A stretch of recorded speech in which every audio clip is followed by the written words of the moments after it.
The first time Charles grasped Kate's hand, it was an accident. They were standing on the worn-down steps of the public library, a sudden icy rain lashing the high street. Kate, juggling a tower of books and a broken umbrella, had stumbled.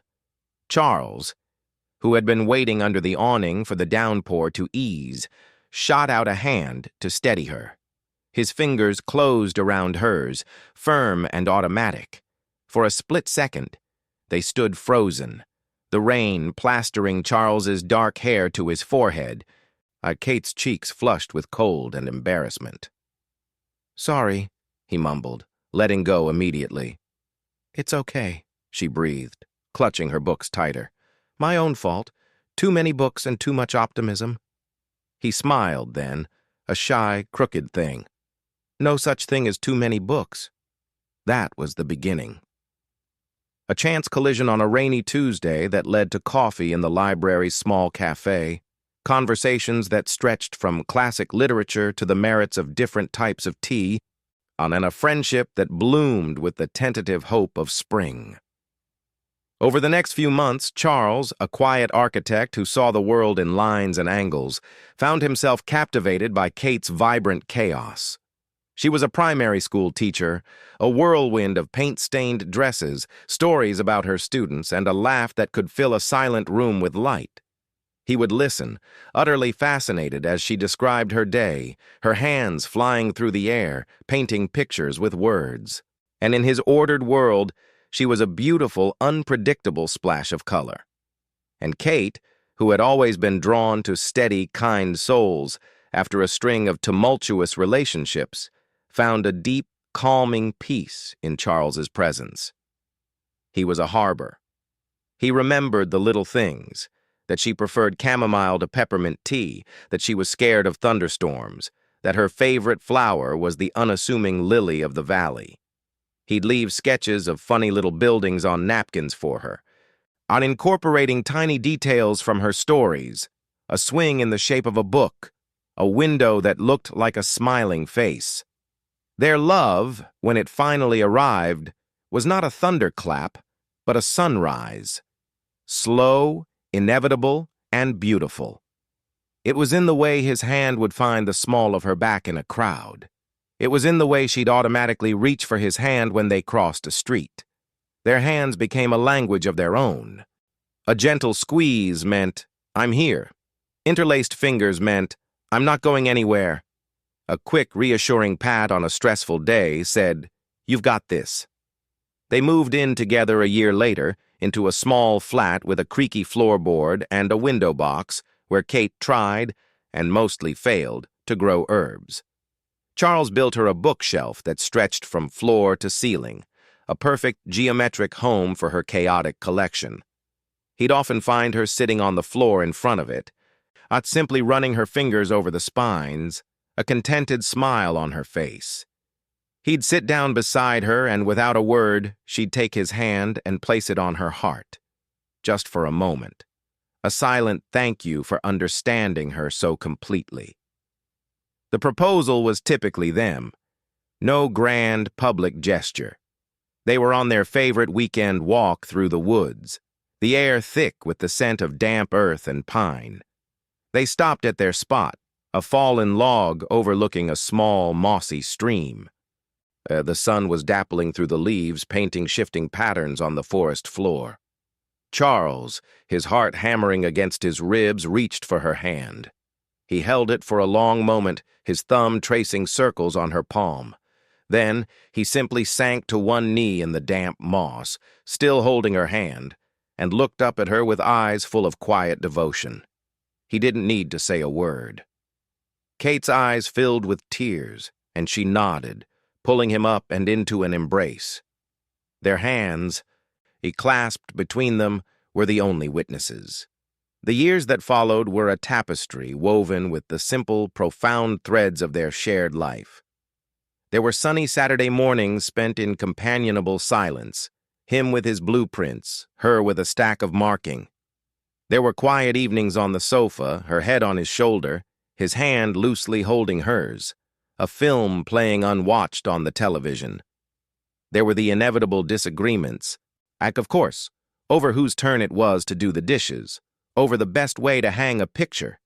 But they were always resolved not with raised voices, but with a hand reaching out in the dark of the bedroom, a silent apology, a peace offering accepted with a gentle squeeze. Then, life, as it does, began to throw its harder punches. Kate's mother fell ill, a long, drawn-out decline that left Kate hollow-eyed and exhausted. Through it all, Charles was her rock. Then he'd drive her to the hospital in the evenings, sit with her in the sterile waiting rooms, his hand a constant, warm weight on her knee. When her mother finally passed, the grief was a physical blow. At the funeral, as they stood by the graveside, the raw wind biting at their faces, Kate felt as though she might simply shatter into a million pieces. Then she felt it. Charles's hand, finding hers in the folds of her black coat. He didn't squeeze. He didn't offer a platitude. He simply held it, and his fingers wrapping around hers, absorbing some of her pain into his own sturdy frame. It was his wordless plea for her to hold on, to lean on him, to not let the grief consume her entirely. And she did. She held on to his hand and she held on. But life's punches weren't finished. A few years later, the blow came from an unexpected direction. Camilla. Camilla was Charles's mother. She was a formidable woman, a retired university dean with sharp, intelligent eyes and an opinion on everything. She loved her son with a fierce, possessive pride, and from the very beginning she had viewed Kate with a thinly veiled suspicion. Kate wasn't from their world. She wasn't an architect or a lawyer. She was just a primary school teacher, too loud, too emotional, too soft. In Camilla's eyes, softness was a weakness. She had approved of their marriage with a tight, performative smile, but the undercurrent of disapproval had always been there, a subtle chill in an otherwise warm room, and the tension simmered beneath the surface for years, rarely boiling over. Camilla would make pointed comments about Kate's career, about her silly little hobbies, about her inability to keep a perfectly tidy house. Charles, caught in the middle, would try to placate his mother and comfort his wife, his role as a mediator, a constant, draining burden. Kate, for her part, learned to bite her tongue, to smile through the passive aggression for Charles's sake. She loved him, and she didn't want to be the cause of a rift between him and his mother. The catalyst was the old house.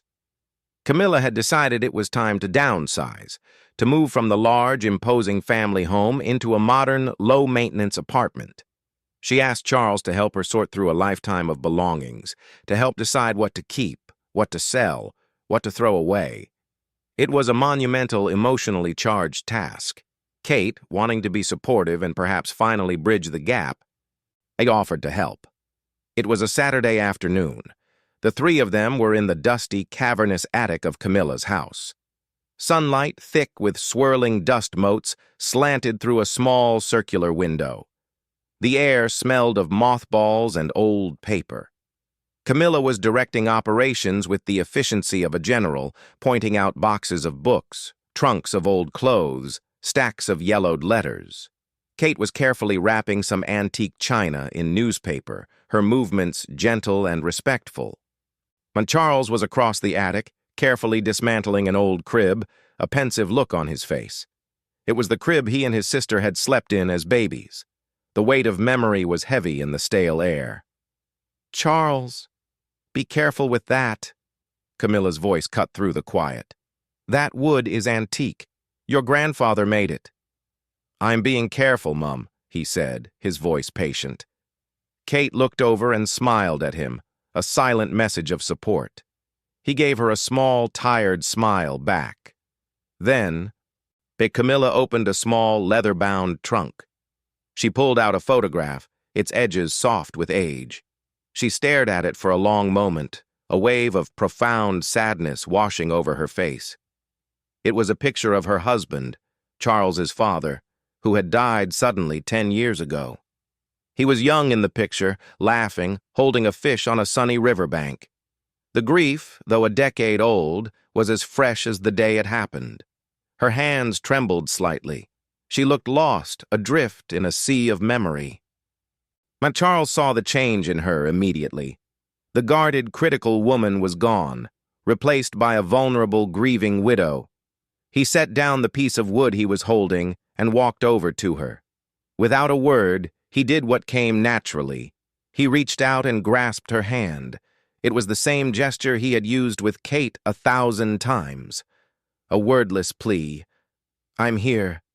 I see your pain. You're not alone." He held her hand firmly, his thumb stroking the back of it, his eyes full of a son's compassion. Camilla looked up at him, her eyes glistening. For a fleeting moment, there was a connection, a raw, honest exchange of love and grief. It was a beautiful, private moment between mother and son. Kate, from across the attic, witnessed it all, and in her heart she felt no jealousy, no sting of exclusion. She only felt a surge of love for her husband, for his immense, quiet capacity for empathy. He was a man who spoke the language of touch, who could offer solace without a single word. She watched them, a soft smile on her face, feeling a warm glow of pride. The moment stretched. Camilla's hand, cold and thin, began to warm in Charles's grasp. The photograph trembled in her other hand. Then, the vulnerability in her eyes hardened. It was as if a shutter came down. She looked from Charles's face, full of love, to Kate's across the room, and something shifted in her. Perhaps it was the old jealousy, the feeling that her son's primary loyalty had been stolen. Now perhaps it was a lifetime of guarding her emotions, and the sudden exposure felt like a weakness she couldn't afford, especially in front of Kate. She straightened her shoulders, a movement that was both physical and emotional. She pulled her hand back, but Charles, sensing her withdrawal, held on a little tighter, his wordless plea intensifying. "Don't shut me out. It's okay. Let me be here for you." That's when Camilla's gaze locked onto Kate. It was a cold, hard stare. And then she looked down at their joined hands, and then back at Kate. And in a voice that was quiet but firm, cutting through the dusty silence like a shard of ice, she said, "Charles, let go of my hand." It wasn't a request. It was a command. Her eyes, still fixed on Kate, were a declaration of war. The message was clear. You are an outsider. This moment is not for you to witness. His comfort is mine, and mine alone. And I will control it. When the words landed in the attic like stones in a still pond. The ripples of shock were immediate. Charles froze, his hand still loosely holding his mother's, his face a mask of confusion and hurt. He looked from his mother's hard expression to Kate's stunned one. He was caught, the rope in a tug-of-war he never wanted to be part of. Kate felt the words like a physical blow. The warmth in her heart was doused with ice-cold water. It wasn't just the command itself, but the venomous look that accompanied it. It was a public repudiation. In that single terrible moment, Camilla had drawn a line in the dust. She had taken the pure, wordless language of love that Charles spoke so fluently and twisted it into a weapon of exclusion. She had made his compassion for her an act of betrayal against Kate. Charles's hand, caught between the two most important women in his life, felt like a live wire. His instinct, honed over a decade of marriage, was to reach for Kate, to explain, to reassure her. But his hand was still trapped in his mother's cold, unyielding grip, and his mother, his grieving, difficult, proud mother, was looking at him with an expression that demanded loyalty, that saw his wife not as his partner, but as a rival. The silence in the attic was deafening. The dust motes danced on, indifferent to the human drama unfolding below them. Kate stood frozen by the box of china, as a piece of newspaper crumpling forgotten in her hand. She could feel her own heartbeat in her ears. She saw the conflict raging behind Charles's eyes. She saw the hurt, the confusion, the desperate need to fix an unfixable situation. She knew him. She knew that in his heart, he was already with her. But his body, his hand, was still with his mother. Charles looked at Kate, his eyes pleading with her to understand. "What do I do?" they seemed to ask. "How do I navigate this?" If he gave his mother's hand a final gentle squeeze, a last attempt at compassion, and began to loosen his grip. But before his fingers could fully slip away, before he could cross the dusty attic to his wife's side, a new voice, quiet but impossibly firm, filled the space. "No, Charles." It was Kate. She hadn't moved from her spot. Her voice wasn't loud, but it carried the weight of every silent compromise, every bitten-back retort, and every moment she had swallowed her pride for the sake of peace. All the years of Camilla's subtle cruelties, the veiled insults, the feeling of being an outsider in her own husband's family, crystallized in that single moment. "No," she repeated, her voice gaining a strength that surprised even herself. She looked not at Charles, but directly at Camilla. Her gaze was steady, clear, and utterly devoid of the appeasing softness Camilla was used to. "Camilla, do you tell him to let go?" The challenge hung in the air. It wasn't a plea. It wasn't a wife fighting for her husband's attention. It was a woman, finally, drawing her own line in the sand. Charles stared at Kate, his hand still suspended in no man's land. He had never seen that look in her eyes before. The gentle, accommodating light was gone, replaced by a core of unshakable steel. Kate took one step forward. "He came to you with love," she said, her voice low and even. "He saw you were hurting and he offered you comfort, the only way he knows how. He offered you his hand, and you used it, not to hold on to him, but to push me away." Camilla's jaw tightened, but she said nothing. Her grip on Charles's hand, if anything, seemed to tighten. Kate took another step. "For 10 years, I have loved your son. For 10 years, I have respected that he is your son. I have smiled at your dinner table, listened to your criticism, and held my tongue when you made me feel small. I did it for him. Because I love him."